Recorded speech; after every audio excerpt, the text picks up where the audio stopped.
Hola, buenas tardes. Pues estamos en vivo en Facebook Live y hoy pues estamos muy gustosos, en lo particular yo, porque tenemos un excelente, un extraordinario y sobre todo un experto ponente en la materia penal, además de tener la fortuna de que es un gran amigo mío. Realmente puedo presumir esa parte, que fuimos compañeros de universidad y bueno, muy orgullosa del maestro que nos acompaña hoy, Alejandro Miguel Sánchez Salinas, para hablarnos de un tema súper importante en materia penal, pero sobre todo para compartirnos también de sus amplias experiencias. Si me permites, amigo, maestro Alejandro, vamos a leer una breve semblanza de tu currículum. Digo, ya está un poquito de más porque te conocemos de sobra, sabemos de tu trayectoria, pero bueno, para que la gente conozca un poquito de ti. El maestro Alejandro Miguel Sánchez Salinas es licenciado en Derecho por la UNAM, tiene también maestría en Derecho por la UNAM, es perito en criminalística por el Instituto de Desarrollo Jurídico, además de diplomado en sistema acusatorio por el Ilustre Colegio Lex Jure, máster en Derecho Probatorio por la Universidad de Barcelona en España y tiene la especialidad en proceso penal y garantismo por la Universidad de Girona, España. Además, como bien sabemos, es experto, ponente, conferencista nacional e internacional y además de docente de diversas materias y en diversos institutos y universidades. Entonces, pues le damos la más cordial bienvenida, maestro. Muy gustosa de tenerte este día aquí. Hoy vamos a hablar de un tema súper relevante, que son estos tópicos modulares en la etapa intermedia en el sistema penal acusatorio. Una etapa, sin duda, que todos los postulantes deben de tener el dominio y pleno conocimiento, además de manejo de qué es lo que ocurre en esta etapa. Entonces, bienvenido, maestro. Me gustaría, pues, que saludaras a la audiencia y ya para empezar un poquito a hablar de la ponencia. También le damos la bienvenida a Ricardo, nuestro director, también bienvenido. Bienvenido aquí a Hola, Trivet. sí, muchas Bienvenido, gracias. maestro. Hola, ¿qué tal? Buenas noches. Antes de dar inicio con esta humilde charla, le quiero agradecer primeramente a mi amiga, a la maestra Guadalupe Guzmán, por la generosa invitación que me hace. Así también al Corporativo Jurídico Trivento. Son muy gentiles en invitarme a dar esta humilde charla. Y como lo decía mi amiga al inicio de esta intervención, yo tengo el gusto de conocerla de la universidad, no tanto por ser solamente compañeros de la generación, sino que tomamos clases juntos y bueno, nuestra amistad sigue siendo patente hasta el día de hoy, nos llevamos muy bien y bueno, y muestra de ello es la invitación y la generosidad de las palabras que en su momento me dijo. En verdad les agradezco. También le quiero agradecer a la audiencia que está conectada, muchos de mis amigos que les mandé la invitación, me estoy dando cuenta que sí aceptaron la misma y para mí es un honor que mis amigos nos estén escuchando, así como también mi tía, que también la invité y está presente en esta ponencia. Muchas gracias. Gracias, maestro, que me está saludando. Ramoncito, gracias. Entonces, podemos empezar, maestra, si gustas, por favor, para poder, dar trámite a esta ponencia, porque ya que el Dios Cronos nos apremia un poquito el tiempo que tenemos, por favor. Claro que sí, maestro. Bueno, vamos a hablar primero de qué forma se puede conceptualizar a esta etapa intermedia y dónde encontramos el fundamento. Es importante conocer y partir de ahí. Sí, fíjate que esta pregunta es importante porque debemos primeramente identificar qué es la audiencia intermedia, cómo se encuentra definida y cuál es el fundamento propiamente de esta etapa procesal. Bueno, el artículo 211 del Código Nacional de Procedimientos Penales nos señala puntualmente cuáles son las fases del procedimiento. Nos lo maneja a grosso modo estas etapas, ¿no? Nos habla de una investigación, que es investigación inicial y complementaria. Aquí solamente te habla de investigación, te habla de la audiencia intermedia y de la audiencia de juicio. Ahora, ¿por qué motivo la denominan intermedia? Simplemente porque se encuentra a la mitad del procedimiento. Es la parte intermedia del proceso penal y por eso le denominó así el legislador. Yo creo que esta etapa intermedia puede adquirir otra denominación y la podemos entender mejor. Para mí la audiencia intermedia es la audiencia de preparación de juicio, porque en esta etapa intermedia van a suceder diversas circunstancias que tienen como finalidad primordial prepararnos para la audiencia de juicio, ya que como nosotros debemos de entenderlo, acorde al artículo 340 del Código Nacional, en esta etapa intermedia se van a ofrecer y se van a admitir medios de prueba, pero también un punto muy importante. que es donde seguramente muchos de los ponentes señalan que es una etapa muy técnica. En esta misma etapa intermedia se van a excluir los medios de prueba que no reúnan las características de ley de acuerdo al artículo 346 del Código Nacional. Y como un punto importante, que seguramente lo vamos a tocar más adelante, el hecho de que se lleguen a admitir también medios de prueba es motivo de impugnación, siempre y cuando estos medios que se admitieron violen derechos sustantivos, que es diferente a los derechos humanos, así como lo marca la jurisprudencia, pero ya lo mencionaremos en su momento. Bueno, y el fundamento a la pregunta que me hacen, fíjense que aquí, a diferencia de las demás etapas, vamos a encontrar el fundamento, pero no de forma a lo mejor inicial y que a lo mejor hay una secuencia lógica, porque aquí hablamos nosotros del artículo 340, hablamos del artículo 337 y 338. Hablamos también nosotros de otro artículo que es el artículo 346 del Código Nacional. Como ya vimos, hablamos del 211. También hablamos del 335 y el 325 del Código Nacional. Todos estos numerales y algunos otros más nos hablan en conjunto de lo que es la etapa intermedia. Pero en verdad que tenemos que conocer este fundamento para saber nosotros cuál va a ser la etapa en la cual nos encontramos y cuál va a ser la actividad que tengamos que practicar. Esa es la respuesta que puedo dar a este primer cuestionamiento. Muchas gracias, gracias amigo. Oye, pero ¿qué actividades se desarrollan en esta etapa intermedia? Fíjense que en la etapa intermedia, primeramente debemos de saber nosotros que se va a dividir en dos grandes partes, la etapa escrita y la etapa oral, propiamente de la etapa intermedia. En la etapa propiamente escrita de la audiencia intermedia, nosotros necesariamente tenemos que conocer el contenido del artículo 321 del Código Nacional. Ojalá nos dé tiempo de poder proyectar una audiencia para poder visualizar cuál es la importancia de la investigación complementaria cuando fenece esta y la obligación que tiene el Ministerio Público. Porque todo eso se vive dentro de la etapa escrita de la audiencia intermedia. ¿Qué es lo que va a ocurrir? Bueno, una vez de que se vincula a proceso a una persona, de acuerdo al artículo 316 al 319 del Código Nacional, se va a abrir un periodo de investigación, se llama investigación complementaria. Y en esta investigación complementaria las partes van a reunir elementos para perfeccionar su teoría del caso. Aquí, acorde al artículo 130 del Código Nacional y el 406 párrafo sexto, a quien le compete y es obligado a poder realizar esta actividad es al Ministerio Público. Muchas veces no tanto a la defensa, porque el Ministerio Público es el que tiene la carga de la prueba. Pero bueno, ¿qué es lo que ocurre? Una vez de que se cierra la investigación complementaria, que puede durar hasta 6 meses como máximo, atendiendo el último criterio jurisprudencial, el Ministerio Público cuenta con el término de 15 días para formular la acusación. Esa es la parte escrita de la audiencia intermedia. Y la defensa y la víctima también cuentan con un plazo para poderse pronunciar respecto de esta acusación. Primero le van a dar el uso en su momento a la víctima para que se pueda constituir, si así lo considera, como acusador coadyuvante y le van a dar 3 días. Cuando fenece este plazo, a la defensa le van a dar, de acuerdo al artículo 340, 10 días para pronunciarse y que en su momento se puedan ofrecer medios de prueba. ¿Por qué digo que se puedan ofrecer? Porque no es una obligación por parte de la defensa que los puedan ofrecer, es una estrategia procesal. Hay quien considera o en su momento cree que una defensa pasiva es no ofrecer nada y ver deficiencias del Ministerio Público. Se puede llevar a cabo, sí es arriesgado, pero sí se puede hacer.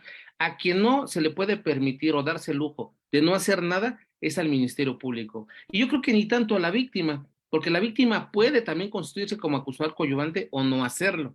Pero eso es lo que se va a vivir dentro de la etapa escrita en su momento de la audiencia intermedia.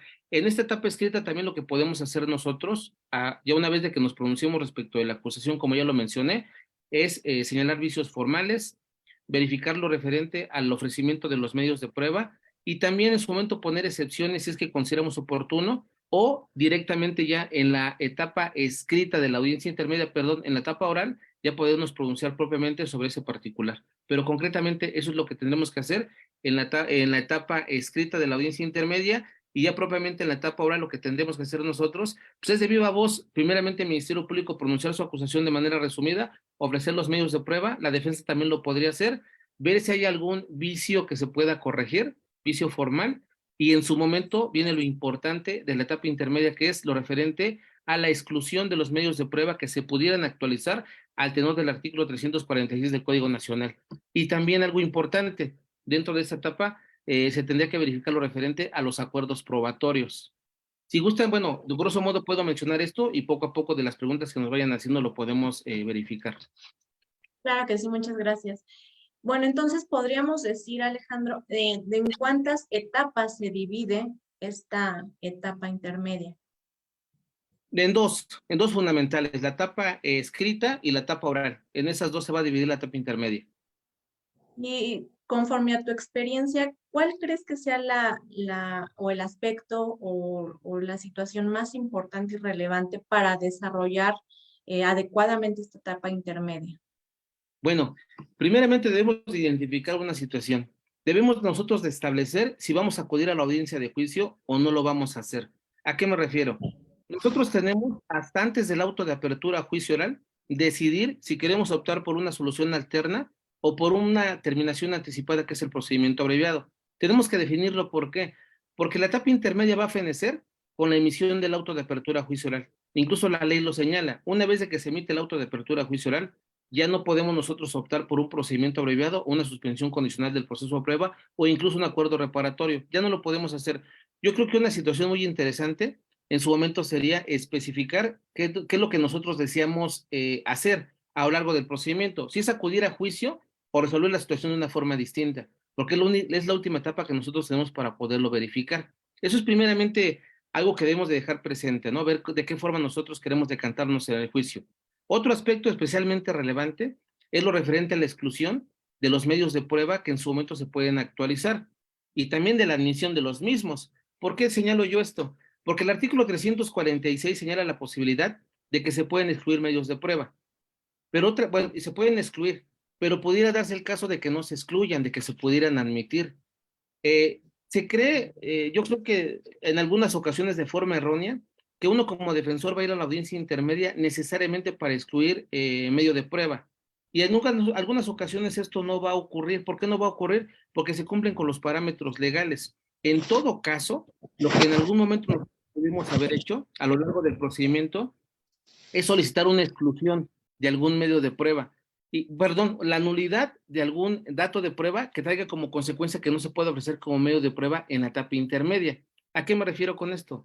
El mismo artículo 346 del Código Nacional señala que se pueden excluir los medios de prueba que fueron declarados nulos. Tal vez aquí habría que prestar alguna situación, porque si en algún momento se declaró nulo, tendría necesariamente que ser un dato de prueba o un acto de investigación, pero no necesariamente un medio de prueba, porque en la etapa intermedia es cuando vamos a hablar nosotros propiamente de los medios de prueba propiamente. Entonces, si yo tengo una buena participación a lo largo del procedimiento y logro establecer una nulidad de algún acto o un medio o un dato de prueba, esto puede tener como consecuencia que yo sí vaya a la audiencia a excluir esta información. Pero si yo no realicé esta actividad y pretendo realizar en la audiencia, muchas veces no va a surtir el efecto que yo pienso que va a surtir porque no realicé las actividades que tuve la posibilidad de poderlo practicar y que no lo hice.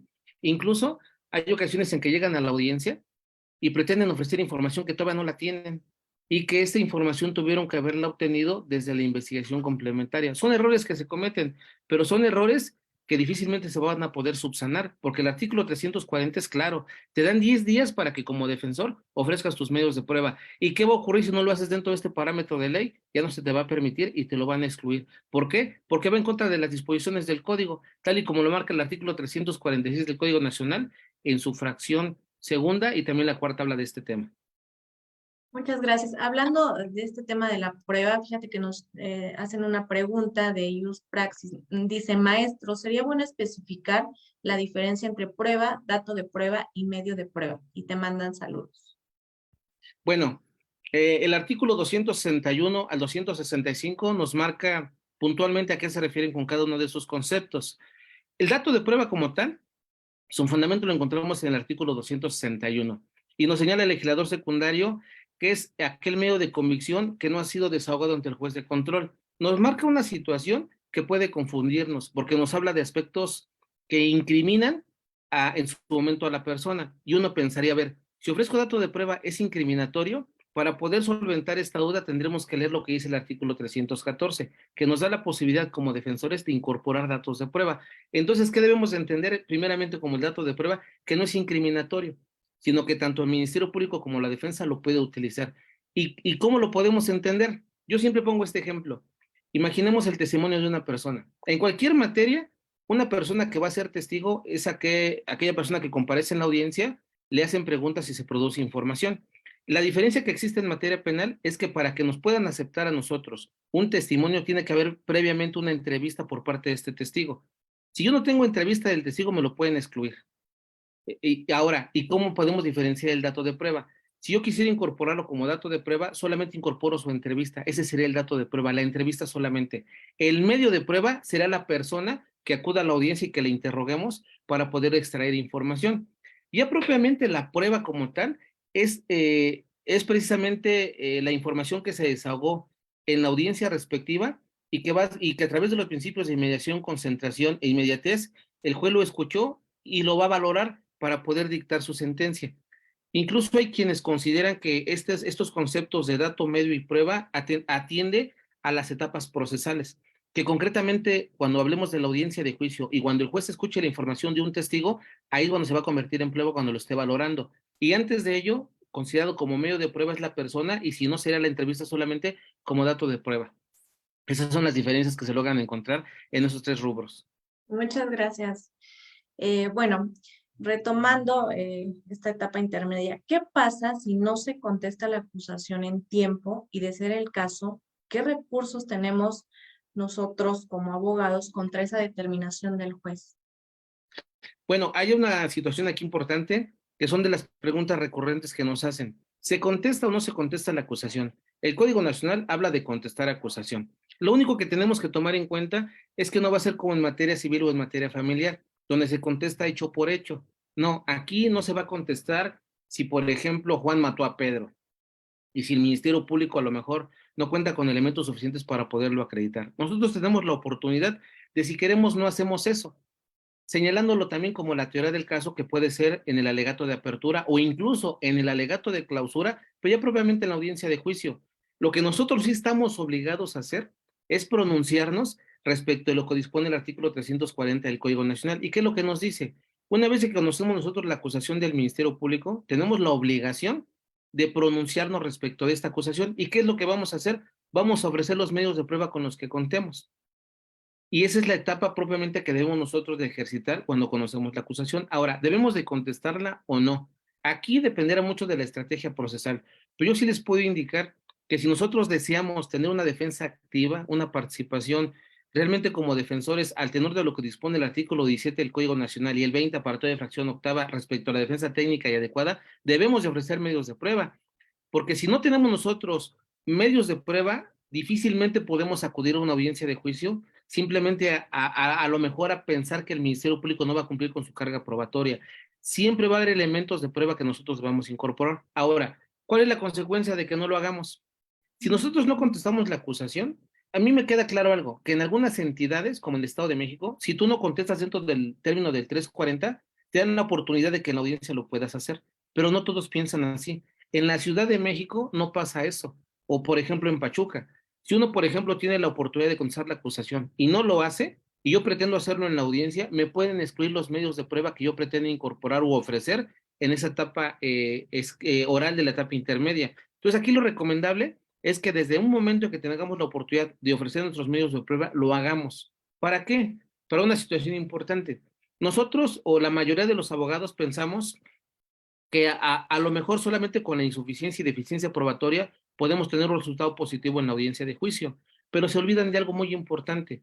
Hay ocasiones en que tal vez se desconocen algunos otros conceptos como lo que es la duda razonable y se pretende o se cree que porque el juez a lo mejor cuando realicemos un contrainterrogatorio a un testigo y logramos que se confunda el juez puede en su momento optar por una duda razonable, pero la duda razonable tiene un matiz completamente distinto. La duda razonable se va a actualizar cuando hay prueba de cargo y de descargo y en su momento la de descargo vence a la de cargo. O incluso, si ambas teorías del caso son acreditables, el juez por cuál se va a decantar, obviamente cuando hay duda le favorece a la persona privada de la libertad. Pero nosotros no vamos a poder acceder a una duda razonable si no incorporamos medios de prueba. Entonces aquí lo recomendable es hacer esta situación, incorporar, bueno, ofrecer medios de prueba para que puedan ser admitidos. Pero aquí ocurre algo también interesante. ¿Qué pasa si no nos los admiten? O en su caso, ¿qué pasa si también los admiten, pero estamos en contra de esa admisión? ¿Se pudiera dar el caso? Sí. ¿En qué casos? Imaginemos que el Ministerio Público va a ofrecer un medio de prueba que a consideración de la defensa viola derechos sustantivos. Y si viola derechos sustantivos, ¿qué es lo que puede ocurrir? Pues que hay una transgresión precisamente a mi postura defensiva. yo tendría que oponerme. Pero aquí hay un problema que tal vez en ocasiones no lo logramos identificar. ¿Y a qué me refiero? Si, por ejemplo, le admiten un medio de prueba al Ministerio Público, yo no encuadro en las hipótesis del 346, es decir, que se le excluya un medio de prueba y que de acuerdo al 467 yo lo pueda apelar. Es decir, el 467 es un catálogo que te señala cuáles son los aspectos que tú puedes apelar en materia penal y te señala concretamente cuáles son el auto de vinculación a proceso, las medidas cautelares, la exclusión de los medios de prueba, pero no te habla en absoluto de la admisión de los medios de prueba. Y aquí la temática es esta. ¿Qué pasaría si me admiten un medio de prueba al Ministerio Público que violenta derechos sustantivos? Como el artículo 467 no te da la posibilidad de poderlo apelar, no significa que no tengas un recurso. Tendrías que interponer el amparo indirecto en contra de esa determinación. Solamente tienes que especificar que es un acto de imposible reparación y que eso es lo que te va a violentar el derecho sustantivo para que en su momento, cuando se haga el trámite del juicio de amparo, te puedas ver beneficiado bajo esa circunstancia. Si uno no se quisiera meter en esos problemas o verificar qué opción tenemos antes, como ya lo mencioné hace un momento, el artículo 97 te da la posibilidad de que tú puedas tramitar una incidencia o pedir una audiencia para nulificar algún dato de prueba, un acto de investigación que consideres que hay una violación a un derecho fundamental. Si no se hizo así y lo pretendes excluir en la etapa intermedia, también se puede hacer, solamente que bajo este rubro. Ahora, si en algún momento se llega a excluir algún dato de prueba, lo que tenemos nosotros primeramente que hacer es interponer el recurso de apelación y posteriormente a ello interponer el juicio de amparo, solamente bajo el cuidado de los criterios jurisprudenciales para saber bajo qué casos puede operar y bajo qué casos no opera, como lo que yo les mencioné acerca de la admisión de los medios de prueba. Pero básicamente esa es la actividad que nosotros podemos practicar. Muchas gracias, Alejandro. Bueno, y respecto a esta exclusión de los medios de prueba, ¿qué más nos puedes aportar o cuál es la temática principal para excluir estos medios de prueba? Fíjate, bueno, para poder excluir los medios de prueba, el artículo 346 te marca las pautas. Primeramente nos señala algo muy importante. Nos señala que se pueden excluir medios de prueba cuando la prueba sea sobreabundante. El artículo 346, fracción primera, te lo señala. ¿En qué momento puede ser sobreabundante un medio de prueba? Cuando a lo mejor con 5 testigos quieres acreditar el mismo hecho. O bueno, no digamos que con 5, con 4 testigos, porque 3 todavía son permitidos. Y algunos jueces luego se ponen rigurosos. Pero si yo quiero acreditar un hecho con más de 3 testigos, eso es una prueba sobreabundante y no la pueden excluir. ¿En qué otro caso puede prosperar esto? Cuando vaya en contra de las disposiciones del código. Y eso es muy interesante, porque aquí tenemos que conocer las demás disposiciones del Código Nacional para saber por qué motivo me pueden excluir a mí un medio de prueba. Por ejemplo, que yo quiero, como en el video que tengo preparado, no sé si nos dé tiempo, se ofrece un medio de prueba en el cual se quiere saber el testimonio de una persona y que se incorporen unos documentos. Hasta ahí no hay problema, ¿no? Entendemos la idea. ¿Cuál es el problema aquí? De que no habrá una entrevista por parte del testigo que en su momento quieren ofrecer como medio de prueba. Aunque el documento sí está, y aunque sea copia simple, pero la entrevista del testigo no está como tal, no se ofreció. Y como ya estamos en la etapa oral de la etapa intermedia, yo no puedo pedir que se suspenda la audiencia para poder realizar un acto donde yo tuve la obligación de hacerlo desde antes y no en esta etapa procesal. ¿Y por qué motivo te lo pueden excluir? El hecho de que no se cuente con una entrevista ministerio, bueno, con una entrevista que podemos practicar nosotros como defensores o acudir ante el Ministerio Público para que pueda ser recabada, de alguna forma impacta a la persona que tengo como contrario, en donde lo puedo dejar en estado de indefensión. ¿Por qué? Porque el artículo 376 del Código Nacional nos señala diversas actividades que puede hacer nuestra contraparte, como cuál, lectura de apoyo de memoria o poder evidenciar contradicción. Esas son algunas de las actividades que se pueden practicar como contraparte. Aquí la pregunta es, bueno, ¿cómo va a poder practicar un ejercicio de esta naturaleza, mi contraparte, si no tiene la entrevista? Es un documento que necesita.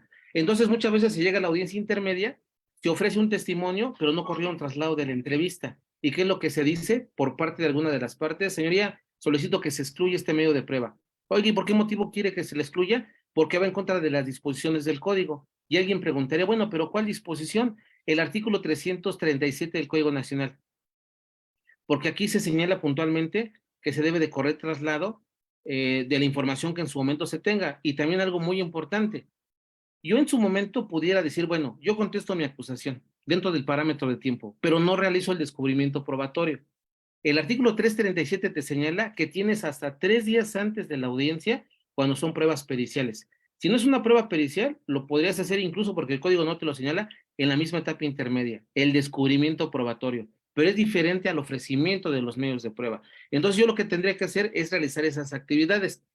Si en su momento yo, por ejemplo, a mí me contratan, ¿no? A lo mejor como defensor cuando ya pasó los 10 días del artículo 340, que eso también puede ocurrir, y yo pretendo incorporar medios de prueba, aún y a sabiendas de que posiblemente no me lo admiten por el tiempo que yo ya lo hago después de los 10 días, yo lo que tendría que hacer es exponer la situación y mencionar que soy defensa nueva, para que en su momento me lo pudieran admitir. Si fuera el caso de que no me lo admitieran, pudiéramos interponer recurso de revocación y posteriormente recurso que consideramos oportuno. ¿Por qué? Porque el artículo 325, en concordancia con el 335, señala que si el Ministerio Público no llega a ofrecer, no llega en su momento a acusar dentro de los 15 días después de que termine de que se vence el periodo de investigación complementaria, él tiene una segunda oportunidad. Su superior jerárquico, el fiscal, puede formular la acusación como no lo hizo él después de otros 15 días que les dan. Y aquí, si nosotros nos decantamos supuestamente en el sistema acusatorio por el principio de igualdad procesal, yo considero que así como le da una segunda oportunidad al Ministerio Público, tendrán que dárselo a la defensa. Y máxime si la defensa anterior no ofreció nada.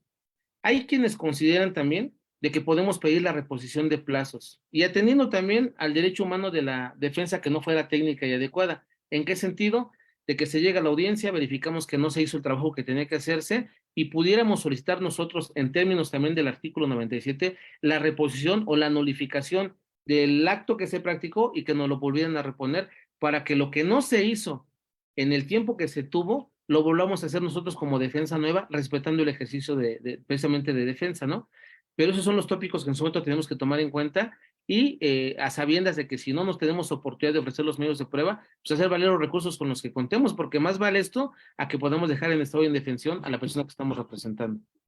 Sí, totalmente. Y bueno, yo creo que en tu experiencia es muy común esta parte, ¿no, Alejandro, de vivir esta inequidad o desigualdad, porque sí existe, ¿no? En la audiencia entre la fiscalía y entre el defensor privado. ¿O qué visión has tenido respecto a esta? Bueno, lo que pasa que, bueno, en ocasiones el defensor público no ofrece medios de prueba. No sabemos si sea por la carga de trabajo o incluso, ¿no? Que constantemente está recomendando que opten por el procedimiento abreviado y no se ofrece nada. Cuidado, ¿eh?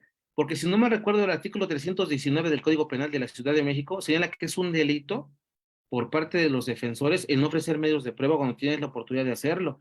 Yo estaba en la opción de que llego a una audiencia, me doy cuenta de que el defensor no hizo nada y yo sí ofrezco mis medios de prueba y aún así me los excluyen. Me dicen, ¿sabe? Bueno, no me los admiten. ¿Sabe qué? Está fuera del periodo de tiempo. Digo, oiga, pues es que la defensa anterior no ofreció nada. Digo, bueno, primeramente pido que se inicie una carpeta de investigación en contra del defensor porque no ofreció nada y eso es un delito. Así como cuando uno como defensor no comparece y se tiene por abandonar la defensa, el juez actúa de forma oficiosa, pues hoy lo pido. Pero también que podemos solicitar la nulidad del acto que trae como consecuencia que no se admitan los medios de prueba, atendiendo a que hay una vulneración del derecho humano de la defensa técnica y adecuada. Y en todo caso se me permite a mí, con la reposición del plazo, ofrecer los medios de prueba que no se ofertaron. ¿Qué trae como consecuencia todo esto? Que el juez se pronuncie. Y si el juez me niega y no me funda ni me motiva, yo tengo el recurso respectivo para poderlo hacer valer, y ya que lo determine en su momento el tribunal. Pero esas son las actividades que en su momento yo puedo realizar. Sí que puedo yo mencionar, no en todos los casos, pero sí he tenido a lo mejor mala suerte de verificar cuando hay una defensa pública, de que muchas veces no se oferta nada, y uno cuando llega como nuevo defensor y quiere hacerlo, difícilmente te lo van a permitir, cuando son tan rigurosos acorde al artículo 340 y que fenecido el plazo ya no te lo pueden permitir. Como la pregunta que nos hacen aquí, ¿no? En donde se señala Yasmín González de que muchas veces tenemos que lidiar con el criterio judicial, que en algunos momentos sí te lo permiten y en algunos momentos no. Sí, pero qué feo que tengamos que estar con esa circunstancia, cuando en todo caso lo que tendrán que verificar precisamente los jueces es el estado de indefensión en que pueden dejar a una persona, precisamente al tenor de que no se ofrecieron en su momento los medios de prueba y que cuando uno como defensor sí lo pretende hacer, pues que de alguna forma puedan visualizar lo que dice el artículo 325 y por qué motivo al Ministerio Público sí le tendría que dar la oportunidad y en todo caso a nosotros no, ¿no? Cuando somos nueva defensa y que no se hizo nada con la defensa anterior. Pero esas son las experiencias que hemos tenido. Creo que hay otra pregunta, ¿eh? De Ricardo Maldonado. Sí, a ver, se me cerró aquí el chat, pero Dame un minuto. Oye, bueno, en lo que leo la pregunta del chat, ¿nos podrías también indicar cuál es la diferencia entre precisamente el descubrimiento probatorio y esta parte de contestar la acusación? Sí, les comentaba hace un momento que son temas completamente distintos. Hay ocasiones que por falta de economía tenemos nosotros que recurrir al artículo 337 y pedir tiempo para hacer descubrimiento probatorio. ¿A qué me refiero? El 340, como ya vimos, te da la posibilidad de que tú ofrezcas medios de prueba, pero puede darse el caso de que tú quieras ofrecer dos pruebas periciales, obviamente particulares como defensa particular, y resulta que tú todavía no tienes el dinero para poder terminar de pagarle a los peritos y que te entreguen los dictámenes para que hagas el descubrimiento cuando contestas la acusación. ¿Qué es lo que tienes que hacer? Se contesta la acusación, se ofrecen los medios de prueba y lo único que no vas a hacer es el descubrimiento probatorio. ¿Qué ha ocurrido? De que llegamos a la audiencia en su fase oral y nos pregunta si estamos en condiciones de poder desarrollar la audiencia. ¿Qué es lo que ocurre? Decimos al juez, señoría, no estoy en condiciones porque no he hecho descubrimiento probatorio. Lo que yo solicito es que me dé un término prudente para que lo pueda realizar. ¿De cuánto tiempo requiere? 15 días. Suspenden la audiencia y me fijan otra para que en ese inter yo haga el descubrimiento probatorio. ¿Qué diferencia podemos encontrar? De que yo no puedo dejar de lado el contestar mi acusación, lo que sí yo puedo hacer es después de eso realizar mi descubrimiento probatorio al tenor del artículo 337 del Código Nacional. Entonces, esa es la diferencia que podemos encontrar nosotros. No debemos de confundirnos y primeramente, si contesto acusación, ofrezco mis medios de prueba. Es más, aún si ni siquiera le he hablado al perito para contactarlo, pero el tiempo me apremia y ya después lo contacto para que me haga su dictamen y para que haga yo el descubrimiento probatorio. Y también un dato importante, el hecho de que el perito realice su dictamen fuera del plazo de investigación complementaria no es motivo para que se pueda excluir, ¿eh? El artículo 346, si bien es cierto, señala que cuando vaya en contra de las disposiciones del código se puede practicar, aquí no encontramos ninguna disposición que concretamente te señale que cuando hagas tu dictamen fuera del plazo de investigación complementaria puede ser nulo, ¿eh? Aquí sí te lo permitiría. Muchas gracias. Ahora sí, nos vamos con la pregunta de Ricardo Maldonado. Dice, si tomas un asunto una vez que ya concluyó la investigación complementaria, pero no planteó la nulidad de ciertos datos de prueba, ¿en qué momento lo puedes plantear como nueva defensa? ¿Se puede hacer en la fecha que ya está fijada para la intermedia? Bueno, el artículo 97 señala que se puede hacer en cualquier momento. Yo soy enemigo de poderlo hacer en la etapa intermedia, pero hay veces que no queda en ti, como la pregunta que me hace mi amigo. ¿Por qué? Porque tú tomas un asunto, te das cuenta de todas las irregularidades que puede haber y que eso puede haber sido incluso materia de sobreseimiento y no se practicó. Entonces, ¿qué tendrías que hacer tú? Como dice el artículo 97, solicitar la nulidad. Y se dice que en cualquier momento pudiera solicitar audiencia para plantear nulidad o en su caso, dentro de la audiencia intermedia en su fase oral, como excepción lo pudieras plantear tú, la nulidad. Digo, eso es de manera excepcional, porque si el asunto es tuyo y lo conoces desde antes, lo recomendable es hacerlo antes de la audiencia intermedia. Y yo creo que esto, su génesis o el fundamento lo encontramos en el mismo 346, porque aquí te señala el 346 que tú puedes excluir los datos de prueba, bueno, los medios de prueba que anteriormente fueron declarados nulos. Entonces, esa es la respuesta que se te da en su momento para decir, bueno, hazlo desde antes de la etapa intermedia, para que cuando llegues a la intermedia, si los pretende ofrecer el Ministerio Público, excluirlos. Pero si no tenemos esa opción, como el 97 dice que es en cualquier momento practicarlo. Nada más tenemos que tener cuidado porque se puede pensar mal. Uno podría pensar, bueno, si el 97 dice que en cualquier momento, si estoy en la audiencia de juicio también lo puedo hacer, no. Ahí lo que tenemos que hacer es pronunciarnos en términos del artículo 357 del Código Nacional para que no se le conceda valor a la información que se desahogó, precisamente porque el mismo violentó derechos fundamentales. Y aun y cuando desde la etapa intermedia lo mencionamos y no se tuvo por excluido, porque en ocasiones a lo que llaman de los criterios pasa y dicen que tienes que verlo en juicio, pues patentizarlo hasta allá. Pero si es la etapa intermedia, yo creo que se puede practicar bajo ese rubro. Muchas gracias. Nos dice también Yasmín González, ¿qué hacer como defensa cuando la fiscalía pone muchas trabas para llegar a los acuerdos probatorios y el juez se lo permite? Bueno, aquí hay una situación importante. Todo acuerdo probatorio va a beneficiar a cualquiera de las partes, ¿eh? Porque es prueba, ya se tiene por acreditado determinado acto. Y entonces tenemos que tener mucho cuidado. Y qué bueno que tocan este punto. ¿Por qué? Tuve la oportunidad yo y no nada más ahorita, ya de algún otro tiempo, de llevar asuntos en donde la víctima no se presenta. En este caso en particular, es un abuso sexual. No se presenta la menor víctima ni se presenta su mamá. y algunos otros testigos que comparecieron fueron deficientes. Pero ¿saben qué se celebró? Y que yo no fui el que le llevó a la audiencia, sino fue otro defensor. Se llevó a cabo un acuerdo probatorio. El acuerdo probatorio consistía en que la menor víctima tenía determinada edad y para poder acreditar su identidad. Ya estaba acreditada esa información. Este acuerdo probatorio pudo traer como consecuencia que se dictara sentencia de condena, aun si la víctima hubiera ido a la audiencia. O incluso quién sabe qué pueda pasar en la apelación. ¿Por qué? Porque recordemos que hay una sentencia de la Corte Interamericana que es González y otras, mal llamada Campo Algodonero, y hay muchas recomendaciones que se hacen en esa sentencia, que por cierto, el Estado mexicano fue condenado. Ahí se habla que los jueces tienen que juzgar con perspectiva de género. Ahí se habla de una vida libre de violencia de mujeres. Ahí está la Comisión Belén do Pará. Es una situación en donde, en estricto sentido, de forma muy rigurosa, el juez pudiera, a través de una prueba circunstancial, condenar a una persona, aun si la víctima no va a la audiencia. ¿Y por qué motivo hubiera pasado eso? Por el acuerdo probatorio, donde tú no estás obligado a hacerlo. Hay veces que te ejercen presión, oye, ¿por qué no llega este acuerdo probatorio? Pero recordemos algo, si en su momento el Ministerio Público lo propone, pero la defensa no quiere, no lo pueden obligar en absoluto a que celebre ese acuerdo probatorio. Y cuidado porque si se llega a celebrar, bajo el ejemplo que yo les pongo, pudiera haber una condena aún sin víctima. Yo corrí ese riesgo, porque cuando analizamos el caso, que incluso el juez dio un tiempo más, un día más para resolver la situación, dijimos, lo que puede perjudicar aquí es el acuerdo probatorio. Pero afortunadamente eso no ocurrió y se dio una sentencia absolutoria. Ahorita el tema va a ser la apelación, a ver hasta dónde llega, pero yo lo que yo recomiendo es que de ser preferente no arribar a ningún acuerdo probatorio, porque en todo caso eso te puede perjudicar a la postre, porque tú no sabes qué puede ocurrir en la audiencia.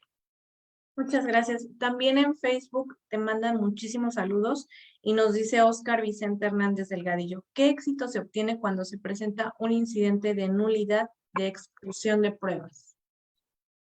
Bueno, el incidente de nulidad, bueno, ni siquiera es, bueno, sí lo podemos llamar como incidente de nulidad, se puede realizar en cualquier momento. No es hasta antes de la audiencia de juicio, ¿no? Pero ¿qué trae como consecuencia? Nosotros podemos excluir medios de prueba, sí. ¿Cuál va a ser la consecuencia de poderlo excluir? De que no va a ser tomado en cuenta por el juez de tribunal de enjuiciamiento porque no va a pasar.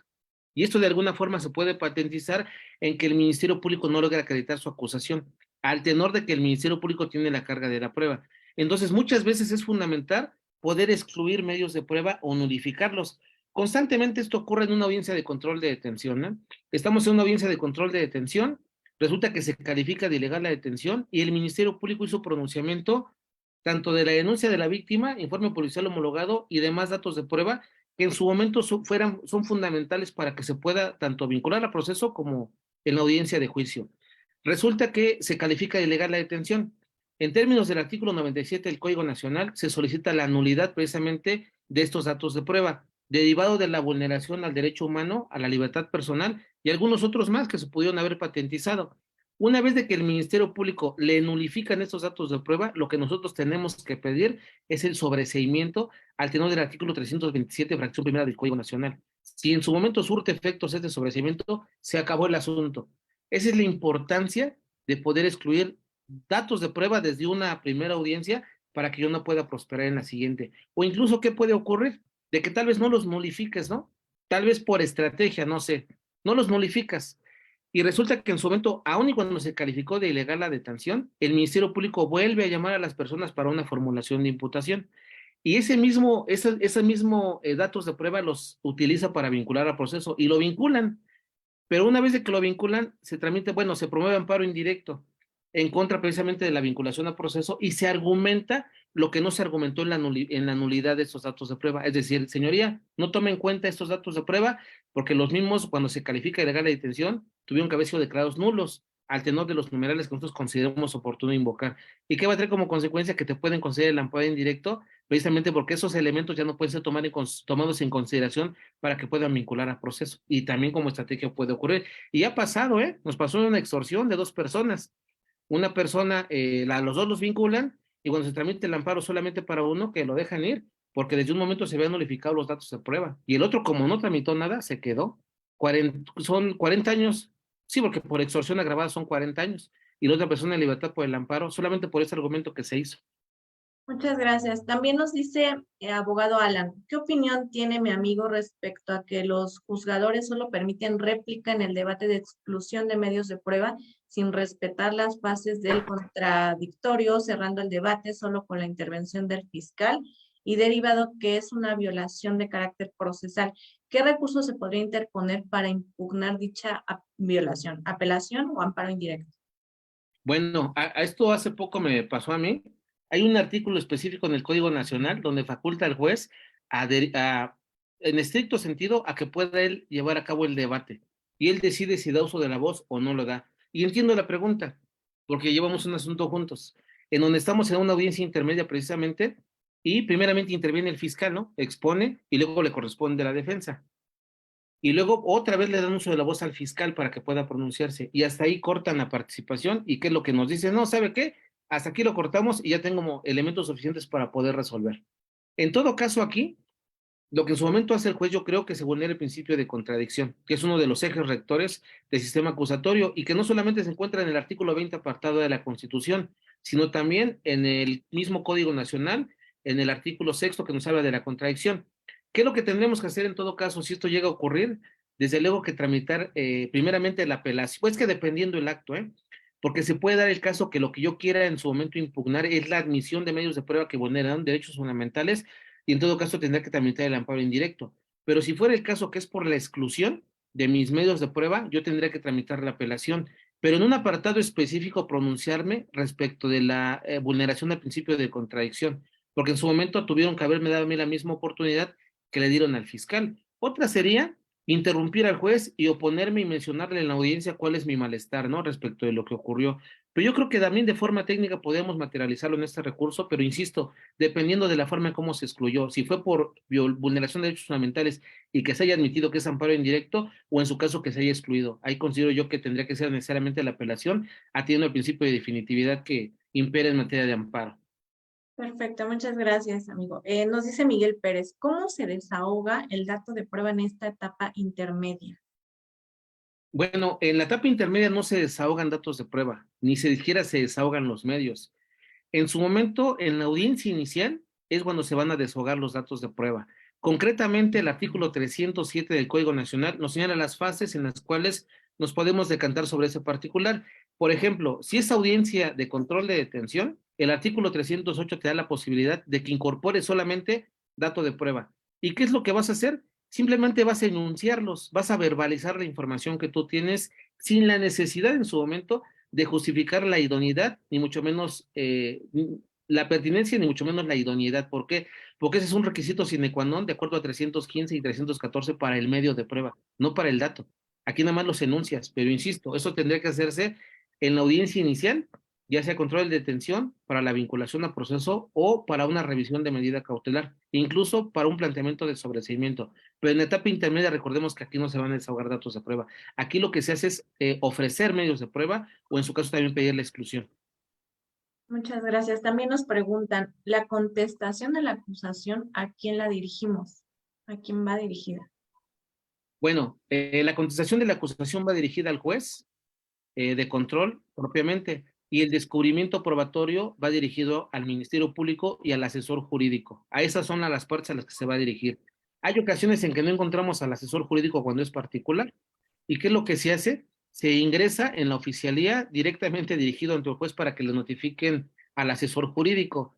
En una ocasión me pasó a mí que no comparto el criterio en el reclusorio Oriente de que me dijeron que no, dice, es que no le puedo admitir yo el descubrimiento probatorio porque usted va a contaminar al juez. Aquí no estamos en una audiencia donde se va a resolver control de detención, vinculación o incluso de juicio, donde no puedes contaminar al juez. Aquí en una audiencia intermedia el juez, pues va a escuchar de las partes el ofrecimiento que hagan y realmente ni siquiera tiene lugar a su argumento. ¿Por qué?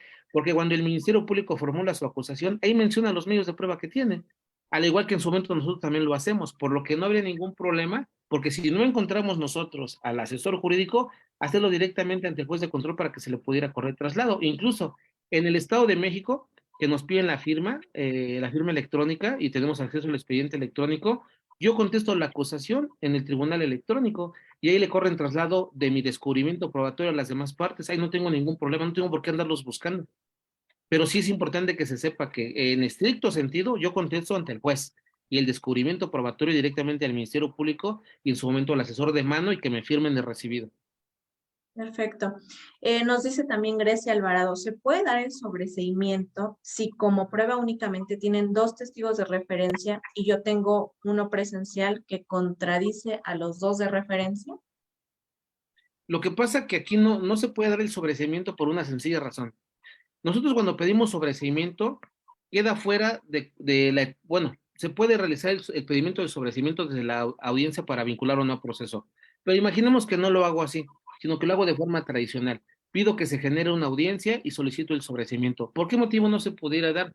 Porque yo no me puedo anteponer a la valoración de la prueba que en su momento tiene la facultad del juez del Tribunal de Enjuiciamiento. El 359 lo faculta para poderlo hacer. Si yo en su momento creo que voy a obtener un sobreseimiento con estos medios de prueba, con testimoniales, es muy complicado. Yo creo que no va a prosperar. ¿En qué caso sí puede prosperar? Imaginemos que yo tuve una audiencia inicial, ¿no? Y solicité las videograbaciones de la Secretaría de Seguridad Ciudadana, pero nunca llegaron, porque luego tardan. Y resulta que vinculan a proceso a la persona que represento. Pero después de la vinculación, unos 5 días llega la videograbación y en la videograbación se observan cosas completamente diferentes a lo que señaló el Ministerio Público en su acusación preliminar. Yo pido audiencia de sobreseimiento, pero esa videograbación no la voy a exponer ante el juez porque hay criterio jurisprudencial que prohíbe que el juez valore medios de prueba. Solamente puede valorar datos. En este caso, yo presento el video ante el Ministerio Público y se los pongo al juez. Yo en la audiencia de sobreseimiento le tendría que exponer al juez que los hechos no acontecen como el Ministerio Público señaló y de las entrevistas de los policías o de la víctima. Porque en el día, en el lugar señalado, no aparece, puede ser que no aparezca nada, que esté en la cámara y que no se vea nada, como lo señaló el Ministerio Público, o en su caso, de que sí aparezcan hechos, pero que estos hechos no constituyan delito, o que no se muestre la actividad que supuestamente practicaron. Si esto ocurre así como lo estamos mencionando, ahí sí opera el sobreseimiento. 327, fracción primera del Código Nacional, el hecho no se cometió, con esa información novedosa. Pero si yo, por ejemplo, pido un sobreseimiento tratando de que se desahogue de forma anticipada la prueba, eso no va a funcionar. Directamente yo tengo que acudir ante el juez de tribunal de enjuiciamiento, pasar por la etapa intermedia y que a raíz de la valoración de la prueba que se haga, de las pruebas que tengo yo de descargo como la de cargo, que el juez se pueda decantar sobre lo mío, ¿no? O que no acreditó el Ministerio Público su acusación. Eso tendría que solicitarse. Pero realmente es grave que uno tenga que recurrir al sobreseimiento y pensando en este tema, cuando tuve yo toda la oportunidad de hacerlo valer en la audiencia para que no vincularan a proceso. Si tenía yo esa información, desde ahí lo pude haber ventilado. Desafortunadamente, cuando no es así, es poco lo que podamos realizar posteriormente. Perfecto. Bueno, se nos está yendo rapidísimo el tiempo, amigo, nos quedan pocos minutos, pero nos comentaste que nos ibas a proyectar. Ya te hice anfitrión para que si gustas compartirnos lo que nos habías platicado, es todo tuyo el espacio. Es poquita bueno, es un breve, déjenme ver, es poquita y ni siquiera es una participación que tengo, sino que es una forma errónea de poderlo realizar. Lo voy a hacer, ahorita continuamos con las preguntas que lo consideran.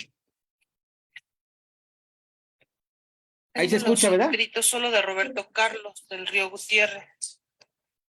Pues vamos a iniciar con él. Solamente tengo el escrito de Roberto Carlos, la contestación.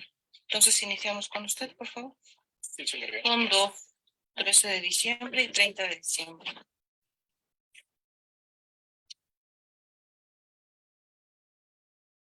Bien, las pruebas que advierto aquí que son las mismas de Ministerio Público, sí, obviamente por la naturaleza del juicio, pues son pruebas de cargo, no puedo utilizarlas como pruebas de descargo. Así es, señoría. En caso de que el Ministerio Público desistiera de alguna de las que ya tiene admitidas, usted podría solicitar al Tribunal de Enjuiciamiento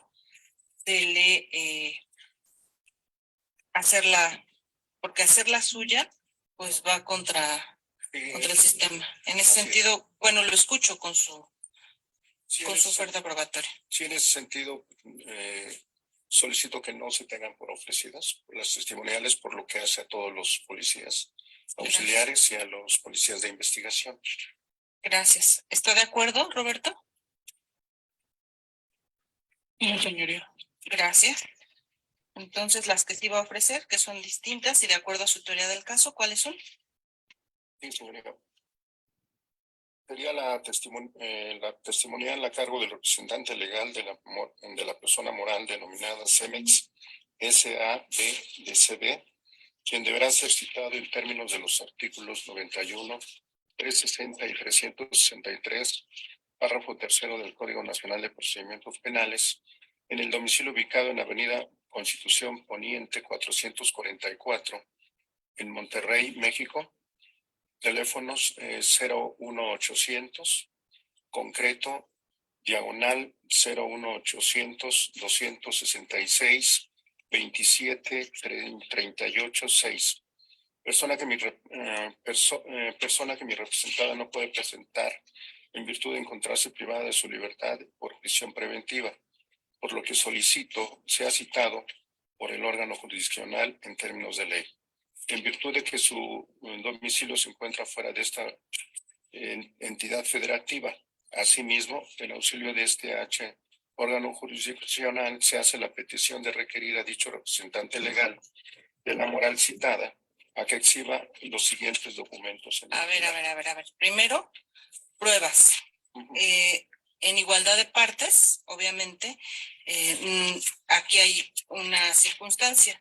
Su defendido se encuentra privado de la libertad, pero usted no, y la defensa es activa. Entonces, usted lo tiene que citar. Si no logra una contestación, entonces se lo hace saber al tribunal de enjuiciamiento. Le tiene que justificar al tribunal de enjuiciamiento que no han atendido su citatorio, no le han dado una respuesta o alguna otra circunstancia que le pueda acreditar objetivamente. Y entonces el tribunal, por los medios legales, tiene que ordenar que comparezca a declarar en el juicio.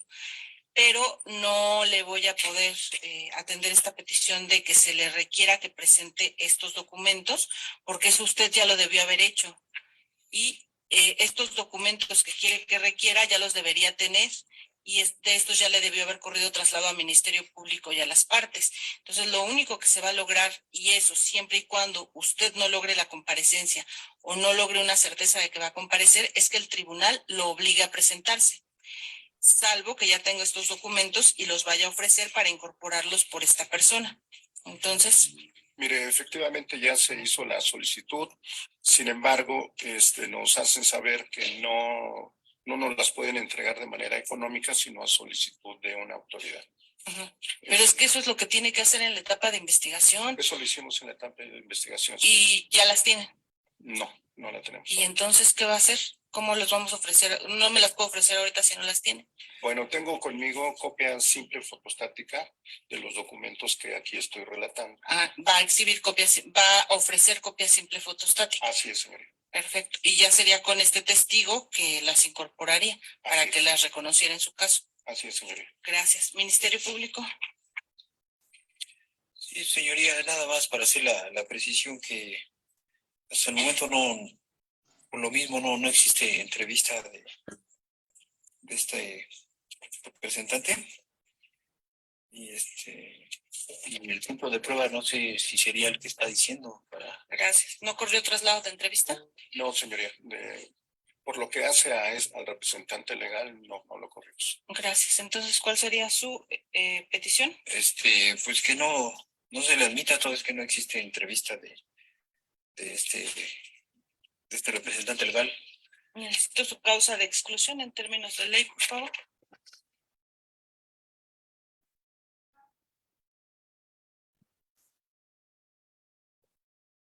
Y sería, señoría, la señalada en el artículo 346.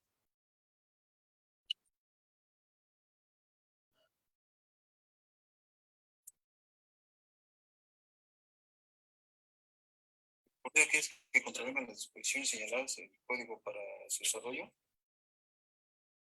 Fracción cuarta. Fracción cuarta. Gracias. ¿Asesora jurídica? De igual manera, su señoría, pido que no sea contenido de prueba, toda vez que de igual manera no hay una entrevista y tampoco a mí se me corre el traslado de la misma. Gracias, licenciado. Insisto en mi petición, señoría, de que sí, como usted menciona, hagamos la solicitud de los documentos para con la empresa y en el supuesto de que no las expidan, bueno, solicitar a este órgano jurisdiccional sea requerido por vía de exhorto. Bien, pero Ministerio Público está solicitando no se le acepte este medio de prueba porque no le dio entrevista. Sí, señorita. ¿Sobre eso qué quiere manifestar? Bueno, efectivamente no se le hizo entrevista porque, como lo menciono, se encuentran en la ciudad de Monterrey y están fuera de esta jurisdicción. Nos fue imposible trasladarlos.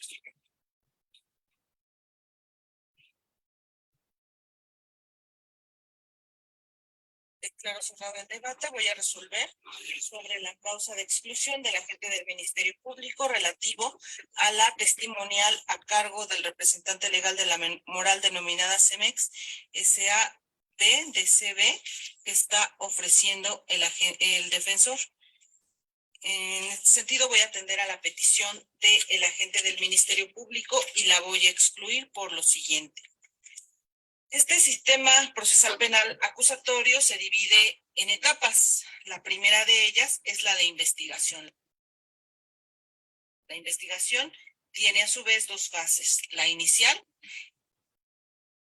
y la complementaria. Se abre un periodo hasta de 6 meses para que las partes investiguen. Y lo novedoso en este sistema es que no solo el Ministerio Público tiene que realizar investigación, ya también tiene esa facultad la defensa. ¿Para qué?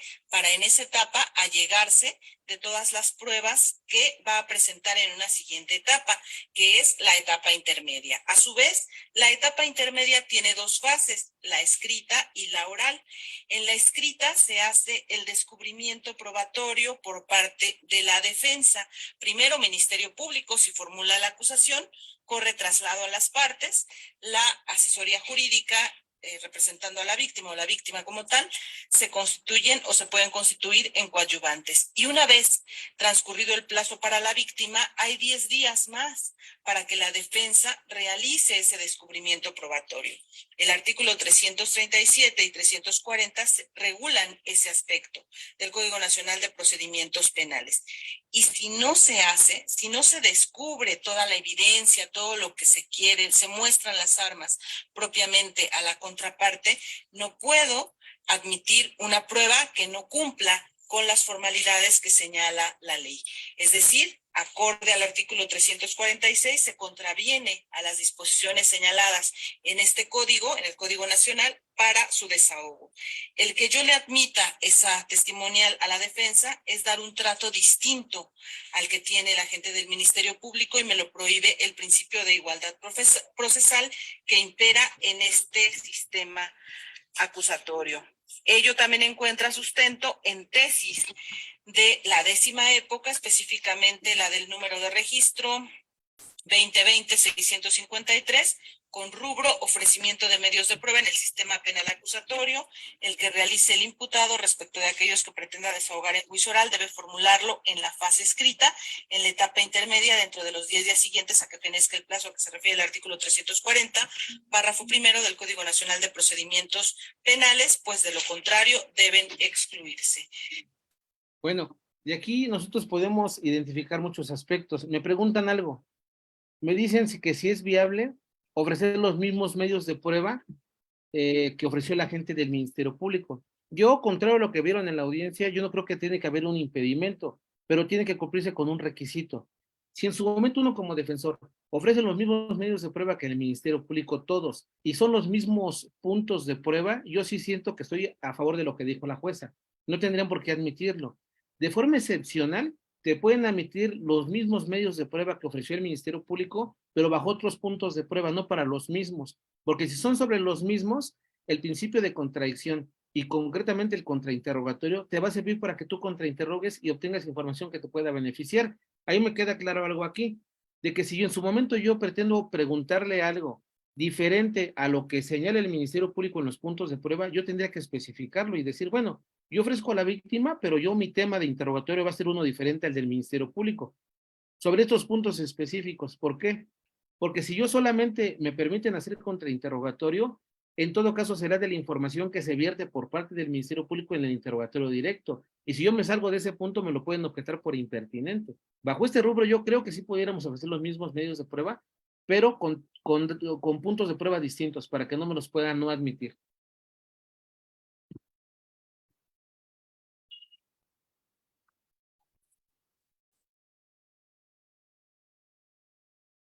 ¿No tienen alguna otra pregunta?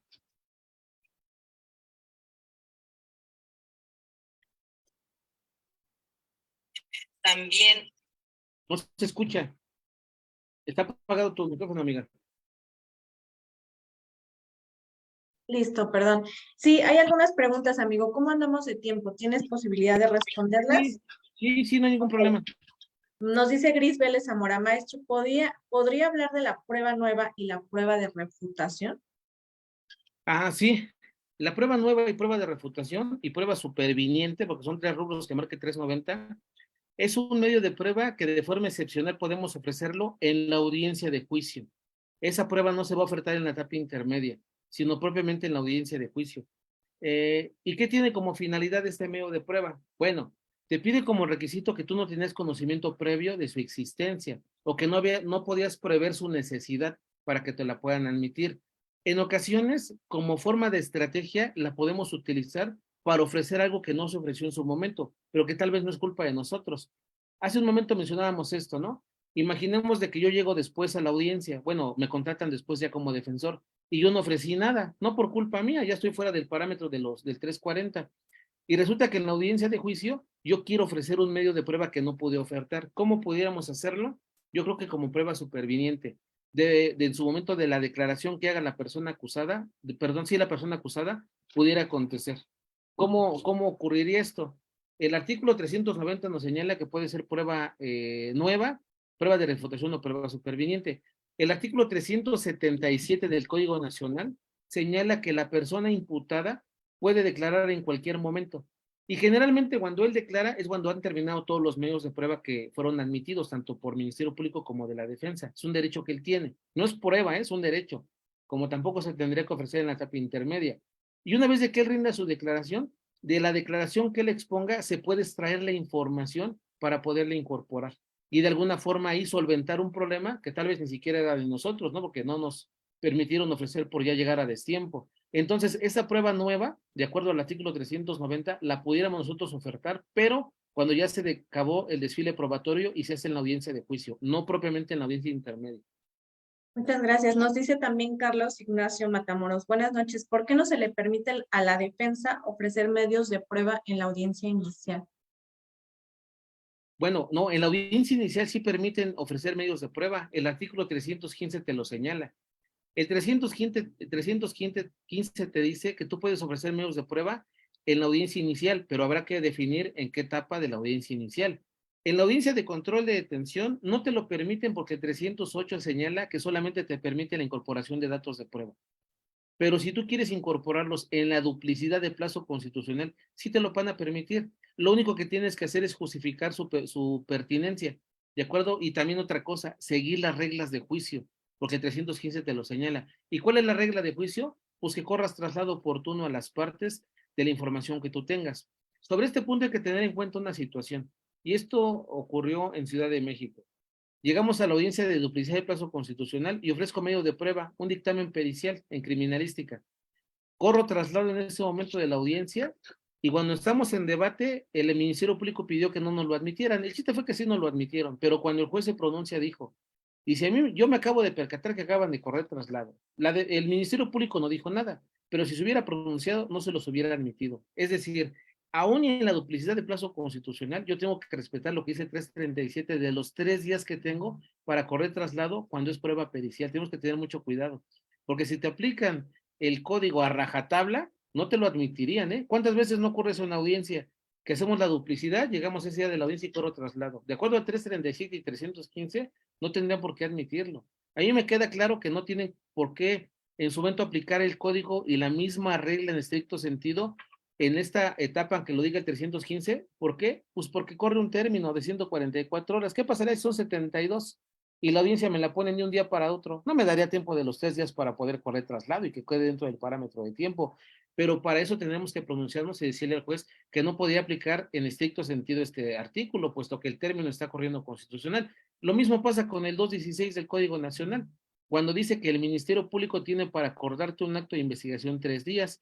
Imaginemos que está detenida la persona en sede ministerial. El artículo 16 de la Constitución, párrafo 10, dice que tiene 48 horas. No me daría tiempo para que el Ministerio Público agarre 3 días para acordarme un acto. Eso tiene que ser de forma inmediata. Ahí tienen que aplicar de forma excepcional por el tiempo que están transcurriendo, tanto para que sí te puedan emitir un medio de prueba y no corran rigurosamente los 3 días, como en sede ministerial cuando yo pido un acto de investigación. Totalmente. También nos dice Moisés Levy, a manera de comentario, consideren que en materia de informática forense se tiene que prever el tiempo para la extracción de información para rendir el dictamen.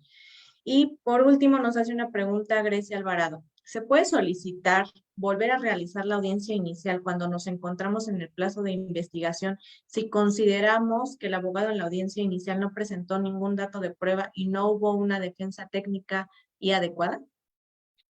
Sí se pudiera realizar en su momento, pero a través de un recurso. Yo lo que tendría que hacer es interponer el amparo indirecto. Por ejemplo, estamos en audiencia inicial, control de detención, y luego enseguida sigue el pedimento de vinculación a proceso. Nosotros tomamos la defensa y nos damos cuenta en las videograbaciones que cuando le preguntaron a la defensa, oiga, ¿qué tiene que decir? Nada. ¿Qué tiene que decir? Nada, porque son argumentos que se pueden esgrimir, pero en estricto sentido hay una vulneración al derecho de defensa. Y que nosotros pidamos la reposición solamente por el simple pedimento no va a prosperar. O tal vez pudiéramos intentar la nulidad del acto atendiendo al derecho humano que se vulneró, que es el de defensa técnica y adecuada, para que se pudiera volver a desarrollar la audiencia. Pero yo creo que ese argumento tendría que patentizarse en el juicio de amparo indirecto. Afortunadamente, la jurisprudencia 31 del 19 señala que yo puedo tramitar amparo indirecto en contra del control de detención y también señalar la vinculación. Como un concepto de violación fundamental será la reposición del procedimiento, atendiendo a la vulneración de este derecho de defensa y que nos dieran la oportunidad de defenderlo bien en otra audiencia que se pudiera volver a repetir, como es la reposición del procedimiento atendiendo este derecho humano. Pero eso es algo que tendremos que hacer en amparo indirecto, porque a capricho de las partes, porque me repongan un acto, no funciona. Muchísimas gracias, amigo. Y bueno, antes de cerrar y agradecerte y darte pues la constancia de participación, quiero aprovechar que te tenemos aquí para que nuestro director Ricardo Calderón nos haga la invitación a un curso, porque estamos a punto de llevar a cabo un curso donde vas a participar con nosotros y de antemano pues te agradezco mucho esta confianza para poder ser parte de este proyecto y es un super curso donde vamos a hablar obviamente a detalle de todas estas fases, pero bueno, ¿quién mejor que nos comparta que Ricardo para que haga la invitación también a todos tus colegas y conocidos? Muy buenas noches, Lupita. Muchísimas gracias por cederme la palabra. Maestro, muchísimas gracias por su tiempo, por su participación. La verdad que estamos muy contentos de tenerlo y justo invitarlos al siguiente mega evento que arma el evento corporativo jurídico para todos ustedes, donde vamos a hablar de las diferentes estadios procesales que tiene el sistema penal acusatorio mexicano con los mejores operadores que tenemos y que, como dijo la maestra Guadalupe en un principio, también tenemos la dicha de considerarlos amigos. Vamos a contar con la participación, desde luego, del maestro Sánchez Salinas en la etapa de juicio oral y su servidor vamos a atender esa etapa. En la etapa intermedia vamos a tener a la maestra Nancy Villafán y al maestro Rafael Satara, y en la audiencia inicial vamos a tener a 2 jueces de control, el maestro Alex Díaz Antonio y el juez Igor Ojeda. Invitarlos, recién anunciamos el evento, entonces va a estar muy bueno. Es el 5, 8, 11 y 12 de mayo, y hay una oferta especial para los 50 primeros que se inscriban, que van a tener adicional una clase extra de generalidades y de la fase de investigación. Entonces, va a estar muy bueno todo el equipo de Trivento. Por aquí anda también Yasmín, que va a moderar y va a estar también en la clase principal, la maestra Guadalupe y todo el equipo de Trivento. Vamos a estar a la orden. Muchísimas gracias. Pues muchas gracias, maestro Alejandro. Estoy infinitamente agradecida contigo. Nos diste una super clase. Contigo siempre es un deleite de verdad escucharte, es un derroche de conocimientos. Ya sabes que yo desde toda la vida te he seguido desde, como bien dijimos, desde que éramos estudiantes, pero bueno, te admiro y te aprecio mucho. Estoy infinitamente agradecida que sumes, que seas parte de este proyecto. Y bueno, pues te vamos a hacer llegar tu constancia como agradecimiento a esta participación. Y créeme que todos en redes sociales pues están enviando comentarios de agradecimiento positivos y como siempre agradeciendo todo lo que nos compartes. Y bueno, no sé si quieras cerrar con algún comentario. Adelante. No, al contrario, amiga, muchas gracias por la invitación. A Trivento también le agradezco a su director general por la generosa invitación. Y yo gustoso de que me sigan invitando al próximo evento. Como ya lo mencionaron, voy a estar compartiendo algunas ideas respecto a la etapa de juicio. Y sí, se me pasó un dato nada más importante. Muchas ocasiones se menciona de que la etapa intermedia como tal es la etapa más técnica de todo el sistema acusatorio. Yo difiero, y créanme que muchos jueces lo mencionan. Yo creo que la etapa fundamental y más técnica del sistema acusatorio es la audiencia de juicio. En la audiencia de juicio se resuelven las cuestiones esenciales del procedimiento. Puede haber una acusación donde el fiscal pida 100 años, 120 años, y ahí tendremos que verificar bajo las técnicas de litigación si prospera o no prospera lo que nosotros está solicitando. Pero yo creo esa situación y bueno, lo vamos a patentizar ahora que tengamos la oportunidad de verlo en la etapa que nos va a corresponder, ¿no? Y pues bueno, nada más también quiero aprovechar para agradecer también a todas las personas que amablemente se conectaron, que estuvieron al pendiente de la transmisión. Y pues en verdad, muchas gracias. Para mí siempre va a ser un gusto poder compartir temas de esta naturaleza. Y pues te agradezco, amiga. En verdad te agradezco mucho por tus palabras y por la invitación. Y aquí estamos para sumar, ¿eh? Muchas gracias, en verdad. Muchísimas gracias, un abrazo a todos y bueno, no se olviden también de seguir en sus redes al maestro Alejandro.